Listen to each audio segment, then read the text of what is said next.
Good afternoon and welcome to AIADA's AutoTalk. I'm your host, Rachel Soleimani. Today we continue our webinar series surrounding COVID-19 and the global pandemic's effect on the automotive retail market. Before I introduce today's presenter, a few quick reminders as always. Everyone that is registered for today's program will receive a copy by early next week. And if you have any questions, feel free to enter them into the lower right side of your interface under the Q&A bar. Charlie will try his best to get to them all. Now join me in welcoming back our good friend Charlie Chesbro, Senior Economist at Cox Automotive. Charlie, take it away. All right. Well, thank you, Rachel, and thank you to everybody for joining us today. We're going to take you through our update as to what we're seeing around the country regarding the virus and the economy and what we're seeing the impact is on the vehicle market. I've got some interesting numbers to show you today, some good news, some bad news. It still remains quite a mix in terms of what's going on out there in the marketplace, as I'm sure you're well aware. But let's start by talking about the virus itself. And this is a map of counties around the country. And at Cox Automotive, we're monitoring in our own methodology as to what we see the outbreak levels are in different counties around the country. And this is our most recent map that we updated a few days ago. And I guess the big key takeaway that we have to understand about this virus is it's not one pandemic, it's a whole bunch of little pandemics going on around the country. And unfortunately, as I'm sure you're also well aware, the news around the virus continues to get worse here throughout the month of June and now into the month of July. As of yesterday, we had over 62,000 new cases reported. The most that we've had in any given day during this crisis, going all the way back into March. So we're really starting to see this thing flare up again. And the places where it's really starting to take off are in the states that it kind of missed the first time around. And so there's real concern that this thing is going to get out of hand yet again. And we're really just in the first wave. This isn't even really considered, I guess, officially. From the pandemic experts, this isn't even considered a second wave. We're still in the first pass of this thing. We just passed 3 million total cases here in the United States, 134,000 deaths. The estimates now are that over the next 4 or 5 months, that number is going to creep up towards 200,000. So the situation continues to remain volatile. And unfortunately, we think it's starting to have an impact on what consumers are seeing out there. And then there is some concern that we're going to start to see this recovery stall because of this pandemic continuing to flare up again. But what we're really concerned about is unemployment around the country. And this is showing continuing unemployment claims by state, people who are unemployed asking for their unemployment insurance. We did get some good numbers at the end of June, when the Labor Department reported the most recent official unemployment statistics for the country. We created 4.1 million new jobs in June. And created, I think, is a loose term. Technically, it was 4.8 million people that were rehired, or at least brought back from being furloughed from their jobs. So we are starting to see that the economy is starting to get people back to work. Restaurants are reopening, retail is reopening, dentists are reopening, barbershops. All of this is leading to the unemployment levels and the number of jobs to be heading in the right direction. The unemployment rate now currently stands at 11.1%, but that's down substantially from where we were at just a little while ago, and it's certainly far below the worst case scenarios that we were all worried about back in March and April of possibly 25% unemployment. But that said, there's real concern that we're heading into a very difficult month. And the problem that we're looking at right now is that a lot of the bailout money that was approved back in late March, early April by Congress, that money starts to run out in the month of July. The extra $600 a month on top of unemployment insurance that people were getting during this crisis, that ends at the end of July. We also know that a lot of state and local governments around the country are on balanced budget requirements within their own charters. And many of them operate on a fiscal year that begins and ends in July. And so there could be a lot of pressure within state and local governments to cut payrolls in order to balance their own budgets here in July. There's a lot of push right now to get more money from Congress. Another $1 trillion to $2 trillion is what I've heard thrown around in terms of more money to put in people's pockets. Just a few months ago, that was unheard of. We were just going to do the one-time shot. But now I think because we're seeing this flare up of the virus again, I think it does seem fairly likely that Congress is going to do something here over the next few weeks to try and continue many of these benefits that folks have had. So the concern is, though, is that as this virus spreads, the rehiring is going to start to slow down again. And so we might have reached a plateau, if you will, or a situation where we've had sort of the mini V, but we're not getting to the full V recovery, which we're all hoping for. And so one of the things that we like to watch closely is, well, what is the sentiment from consumers out there? And we use Morning Consult, who does thousands of phone calls every day around the country to kind of monitor what is the mood of the population out there. And what we can see is that this consumer sentiment fell dramatically during the early stages of this crisis, starting around mid-March. We bottomed, you can see there, at about 81.2. And then we started a very modest but persistent recovery all the way through April, May, and the first part of June. But recent days suggest that we've flatlined, and actually are starting to pull back a little bit. And again, we think that this is going to be from a lot of the bad news that folks are seeing in their own local newspapers and their own local communities, that they didn't get hit by this virus the first time, but now it's starting to enter into communities that it wasn't in before. And on top of that, of course, we've had weeks and weeks of protests around the country. Certainly that's abated a little bit, but it's certainly getting a lot of media attention still. And all of that appears to be weighing down on consumer sentiment. That means vehicle sales are, facing a headwind. Folks don't really feel inclined to buy when they're in a pessimistic mood. So we would definitely want to see this improve dramatically before we can say we're going to see any kind of a significant V-shaped recovery. And right now, it just doesn't appear to be happening. The other thing that we do is we do a lot of surveys of folks that visit our websites to try and gauge what is their own views of the pandemic and their own buying situation. And I'm going to share with you a few of our recent data points that we've had on some of our surveys. And we asked folks, how concerned are they about a second wave? And you can see that it's been fairly stable, but the most recent data point in June 26, 27 shows that 67% of the public out there is extremely or very concerned about a second wave of this virus. And that's up from where we were just a few weeks prior to that. And so it does appear that we're starting to see a couple of steps towards a negative direction, or a little bit more concern out there from the population about this virus. And when we asked, what's your level of concern with recent increases in cases by certain states, the Sun Belt states, which are the hard hit now, versus other states, you can see that it's a significantly higher number, that 74% of our respondents in the Sun Belt states were very concerned about the increase in cases. So this virus is not going away anytime soon, and it's going to continue to weigh on the economy and the vehicle market, as we're going to see here in this data that I'm going to show you here. And we also asked, what are you doing in response to this? Are you going to be delaying your vehicle purchase or your lease? And what we can see here on the left is we saw this rise dramatically as the crisis unfolded. It kind of topped out in the early days at about 35% of folks that were going to be purchasing decided to delay.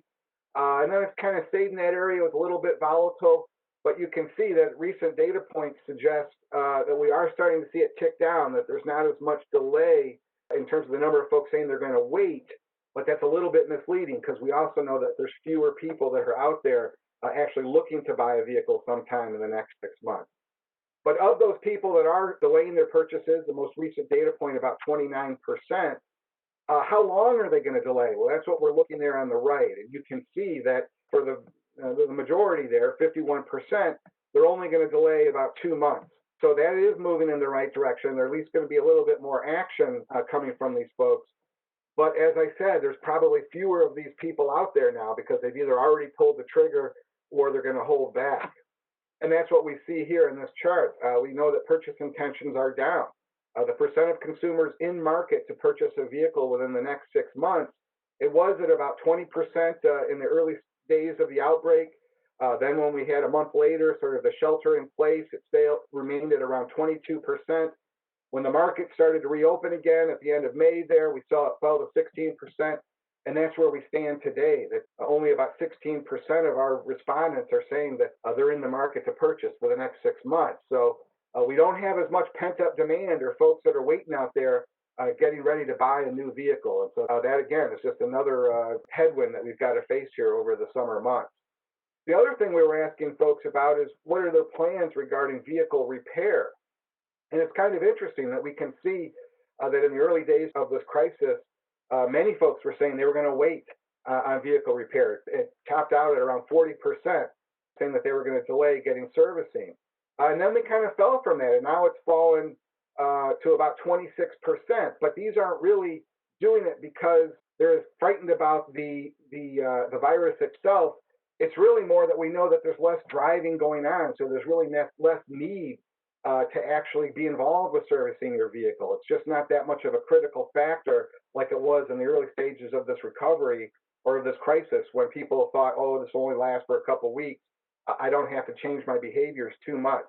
But we will say that we have seen a lot of positive response to those dealers that are offering touch-free servicing, where you can drop your vehicle off. You don't have to talk face-to-face with anyone. You can get your vehicle back without having to have a human interaction.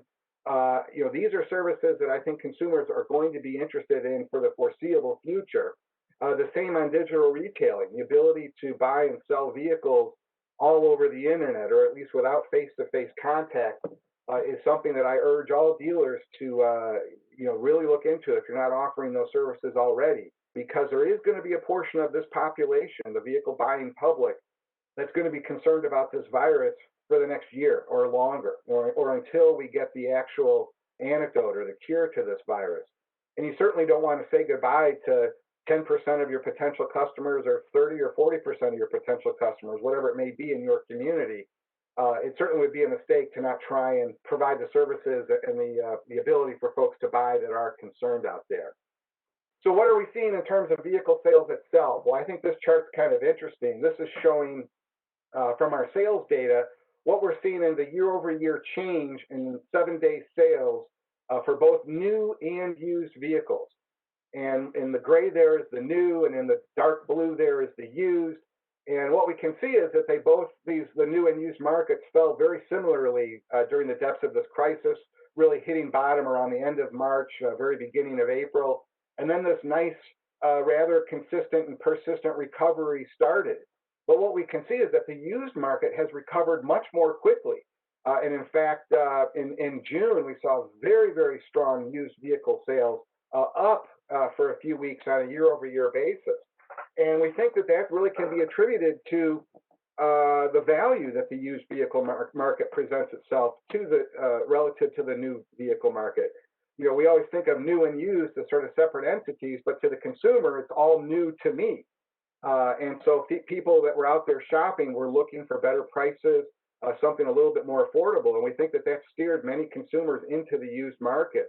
We also have the issue of available inventory, and I'll talk a little bit about that in a few moments. But that may be holding back some of the activity that we're seeing on the new side as well. But we are seeing, as you can see from this chart, some recent data points that have us a little bit concerned, that we're starting to see some of the numbers come down a little bit. Some of it's a little bit difficult because of the year-over-year comparisons and the days of the week that you're comparing. It gets a little bit tricky when you get around that 4th of July holiday because it is sort of a hot sales period. So sometimes year-over-year comparisons can be a little bit challenging. But I think the story still remains the same, which is we are seeing a little bit weakening over the last few days, which has us concerned that maybe we've had sort of this rush back to market, but we're going to start to see a little bit of a pullback now, or sort of plateauing at this lower level. That's certainly something that we're going to be keeping an eye on here over the next few weeks. And one of the other things that we've seen, as I mentioned, is that the used market has been incredibly hot, but it's also brought down the available supply significantly. This is a chart that's showing days supply for both the wholesale market, what we see at auction, as well as in the retail market, is what we're seeing activity on dealer lots themselves.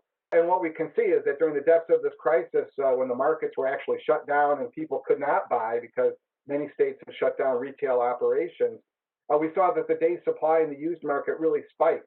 But since then, it's fallen dramatically, and now we're looking at new supply markets that look very, very tight. And it does suggest that we are going to see some price strengthening out there, that there's still a tremendous amount of interest from consumers because there is still strong value in the used market relative to the new. Certainly, many more affordability options in the used market, but there may not be a lot of inventory out there to keep this market moving. So we're going to see some supply constraints here if we continue to see the interest that we have so far from consumers in used vehicles. So that's something that we're going to be watching through the course of July as well. And the other interesting thing, as I mentioned, is that we've seen used vehicle prices really strengthen over the last few weeks. And this is showing a near 23-year history of the MANHEIM index, which is our measure of used vehicle values at auction. And generally, there's about a 1 to 2% annual gain in vehicle prices, but you can see there is some volatility here. But what we've seen over the last couple of weeks is we saw the largest decrease in vehicle values at auction, and then the largest increase that we've had on a month-over-month basis. And you can see it's really quite volatile, but this is really being driven by the market's being closed, a buildup of supply, then the market's opening up again, and consumers rushing out to buy these used vehicles. It's really having significant impact on what we're seeing at auction. My own hunch would tell me that we're in an environment where the used vehicle market's going to be on pretty solid ground in terms of pricing here over the next couple months because of the values that are there, as well as supply constraints that may be hitting the new market. The other interesting thing that's happening out there is in the new market, and that's on the 0% financing offers. And this is a chart that's showing the percent of retail transactions out there that we estimate actually contracted for a 0% offer. And you can see that this metric really spiked in late March, early April, when really the industry kind of rushed to these 0% financing offers to really try and get the metal moving again when we were in the depths of this crisis. And a lot of the activity, the strength that we saw in the early days, I think can be directly attributed to the 0 for 84 financing offers that some manufacturers were offering on pickups in particular, really moved the needle in some markets, particularly in the South. We saw that the industry backed away a little bit from that in May, but then we saw in June that they've started to do that again and into July. So we think that 0% financing is really going to be one of the key levers out there that the industry can pull to really try and keep these new vehicles in an affordability situation for potential vehicle buyers. And it's really the best way to knock significant money off that monthly payment. You know, if you can move somebody from say move from 0 for 60 months to 0 for 72 months, you know, for many that can be knocking down $100 to $150 off that monthly payment, just adding a year to that term. And I think that's one of the ways that consumers who we know shop on that monthly payment are getting attracted to these 0% financing offers. So just looking at the first half of the year, we got the June results. The SAR, the seasonally adjusted rate, came in at about 13 million, a little bit higher than what we had initially thought we were going to do for the month, but pretty much in the ballpark. And we can see on the numbers on the whole by month, it does appear that the worst is behind us. That in April, we saw the market fall about 46%, but we're starting to make that slow climb, comparing monthly numbers on a year-over-year basis. We're making that slow climb back. For the first half of the year, the final numbers are we finished down at about 23.5%. And you can see the trucks were only down 18%, but cars were down about 36%. And cars continue to remain quite challenged in this environment. In fact, car share for the first half of the year is running about 25%. That's a little bit surprising if you ask me, because cars in general are a little bit less expensive than their CUV counterparts. And you would think in this type of environment, folks would be looking for value or less expense. But what we're seeing is that people are, if they're coming to market, they want to get the vehicle that they want. And just like we've seen over the last few years, they want that crossover. So that's what they're buying out there. The concern we have from here is can we maintain these levels? Can we maintain this consistent recovery from 13 million, creeping our way back to the 17 million rate that we would like to see? But we do think there's significant headwinds that are going to keep us having a hard time getting to that level by the end of this year. So just looking at some of the different manufacturers through the first half of the year, if we had to say who the big winner was, it looks like it was Chevrolet. They gained about 0.6% in terms of market share, followed by Kia as well as Mazda. If we had to look at the big losers, or should we say sales challenge, Nissan, lost over 1.6% market share. They've really been hit hard. Certainly, the collapse that we've seen in rental fleet activity hit Nissan particularly hard, and as well as some of their products are getting a little bit aging. But I suspect that with the new, they have a couple new products I think coming out certainly next year, but also in the fall, that this may change a little bit. But there's been so many moving parts out there. I would suggest to everyone don't criticize the OEMs too much based on these numbers, because a lot of the situation has been out of their control because of the states closing down.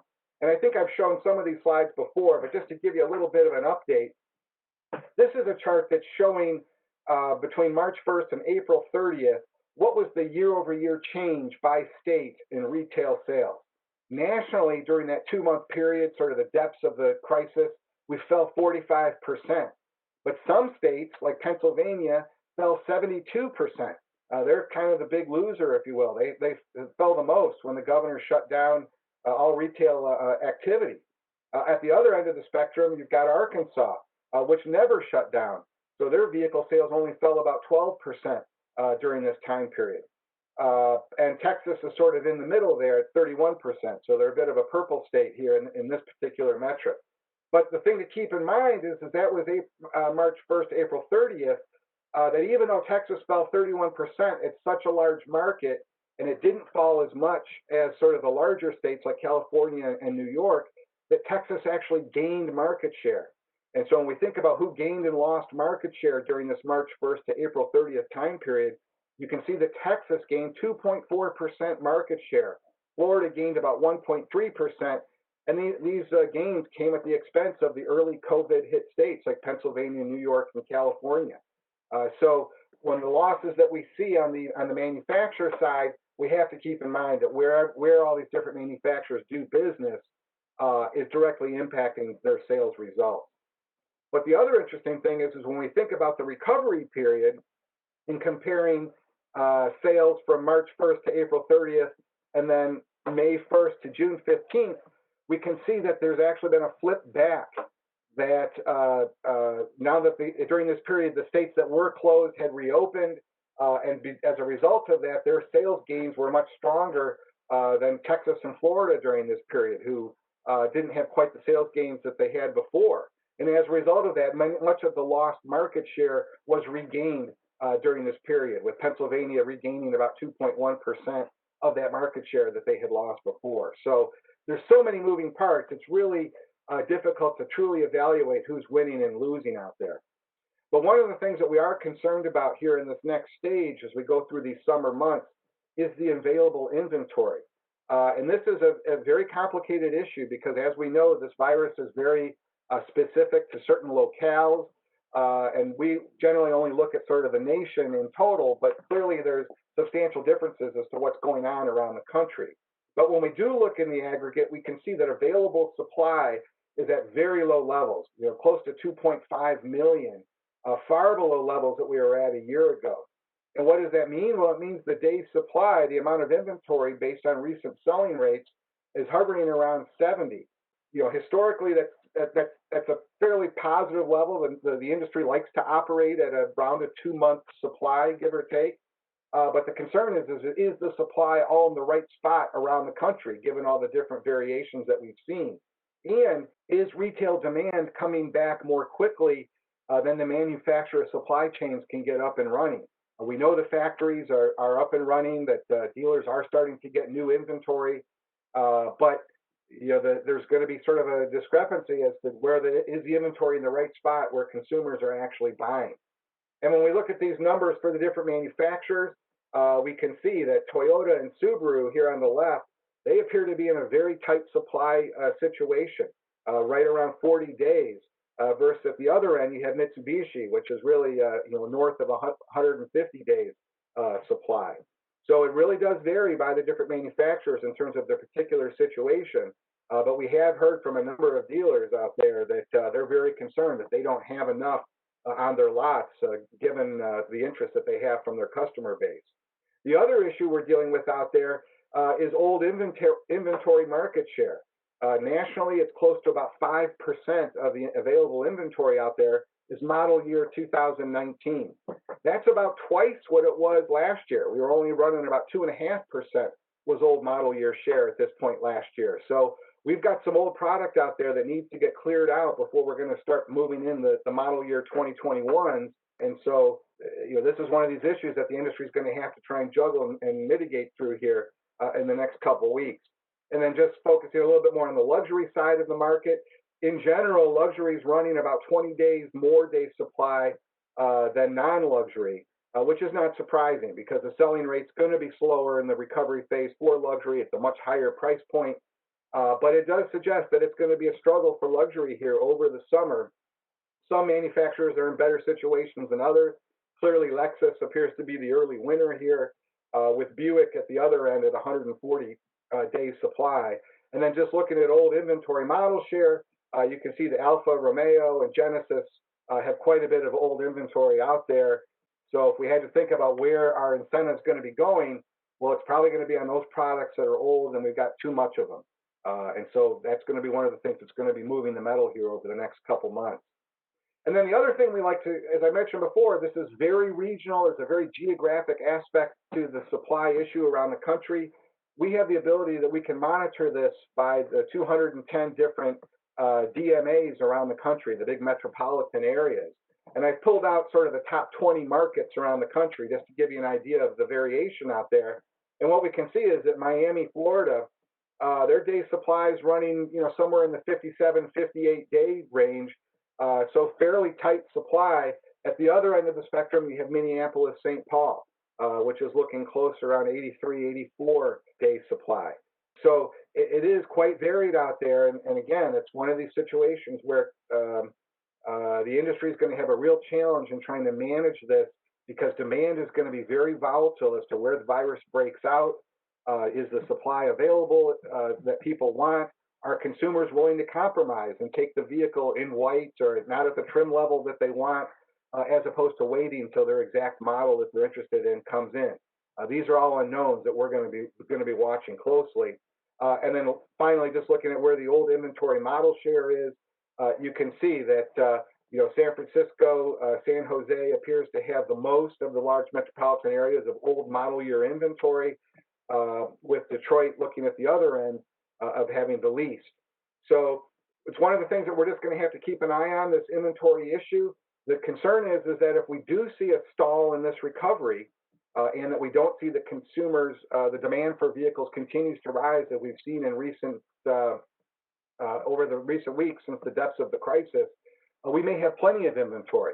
But at the other end, if it continues to see improvements and we see that the demand increases faster than the manufacturers can get new inventory out to dealers, we may be seeing that drawn down. And that may slow the recovery here in July from not getting to the much higher levels that we might expect otherwise. So I did get a couple of questions from folks before we started the seminar today. Just want to address a couple of these questions. And one was, in my opinion, do I think the worst is over? Boy, that's a loaded question, but I have to say, in terms of data, yes, I think that we're going to find that the period that we had in late March, early April is going to be the worst in terms of sales differences that we're going to see during the depths of this crisis. When dealerships were closed down and you couldn't even sell, whether you had a potential buyer knocking on your door or not, it can't get much worse than that. And it seems unlikely that we're going to see the massive countrywide shutdowns that we saw before. Although I would say it's possible, but not likely. But that means we still think it's going to be a slow recovery. There's the V that we're all hoping for, I think, seems more and more remote at this point. One of the other questions I got is, what does all this mean for EV sales? Well, we know that our data doesn't capture Tesla real well because they're a direct-to-consumer, so we don't have good inventory data for them. But in general, what we've seen regarding electric vehicles is there's just not a lot of interest in them. And the same is true for all the hybrids and other types of technologies out there. We've got relatively inexpensive gasoline, consumers looking to save money, Folks just aren't really thinking about fuel economy right now and willing to pay the extra couple $1,000s to get the better fuel economy technologies. So I think it's going to be a real challenge for electric vehicle sales here for the foreseeable future, with Tesla sort of considered an aside because they're their own animal, not really sort of thought of as a typical EV type provider out there. And in terms of what we're seeing in terms of trade-in values for wholesale at auction, as I said, I think we're going to see strong demand for used vehicles, particularly these gently used, the model year 0 to 4-year-old vehicles. I think we're going to see strong demand for those for the foreseeable future. When folks are out there that need to get new vehicles and they can see one of these gently used vehicles selling for a 30, 40, 50% discount to their brand new counterpart, boy, when you're looking at the economic circumstances that we're dealing with today, that's a pretty compelling price argument to make. And I think it's going to present a real challenge to new vehicle sales, having these gently used vehicles out there because they do provide such a significant value for those that need to get new transportation.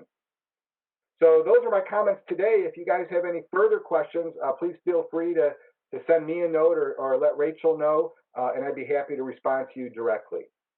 So thank you for listening in today. Charlie, thanks so much for speaking with us today. This is really important information, and we just appreciate you coming back each month to keep us in the loop. Again, to those on the line, you'll be receiving a recording of this webinar by the beginning of next week. Be sure to join us back here on Tuesday, July 21st at 2 p.m. Eastern as Eric Milch of Dealer Teamwork joins AutoTalk to discuss online search optimization. So be on the lookout for permissions on how to register. For more information about AIADA, visit aiada.org. Thanks for joining us, everyone, and have a great day.